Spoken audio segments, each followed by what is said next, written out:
ဒီတစ်ခါမှာတော့ online မှာနည်းနည်းကြီးနေတဲ့မူကီတိုဘူးလေးကိုကြော်စားမှာဖြစ်ပါတယ်ရှင်သူကတော့အရသာကတော့ original ရဲ့မူရသာလေးရဲ့နဲ့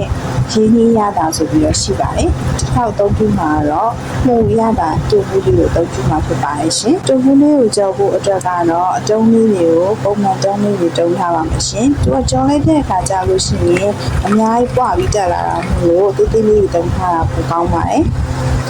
ဒီအရသာလေးကကြတော့ကြော်ပြီးသွားတဲ့အခါကျရင်မဖဲလိုပဲပြားလို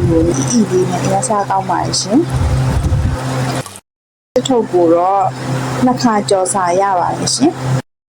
ဒါလေးကတော့ပထမတအိုးကြော်ပြရပါဒုတိယတအိုးကိုတော့ပိုပြီးကျွတ်လေးနဲ့ပေါ့ပေါ့လေးစားချင်တာမို့လို့ဇွန်းလေးနဲ့ပြားပြီးတော့မှထပ်ကြော်လိုက်ပါတယ်ရှင်ဒီတစ်ခါတော့တူဘူးကြော်လေးကပိုပြီးတော့ကျွတ်ပေါ့ပေါ့လေးရပါတယ်ရှင်ဆော့လေးဆန်းလိုက်ရင်တော့အရန်စားလို့ကောင်းတဲ့မူကီတိုဘူးကြော်လေးရပါပြီတ िश ွားပေးလို့ကျေးဇူးအများကြီးတင်ပါတယ်ရှင်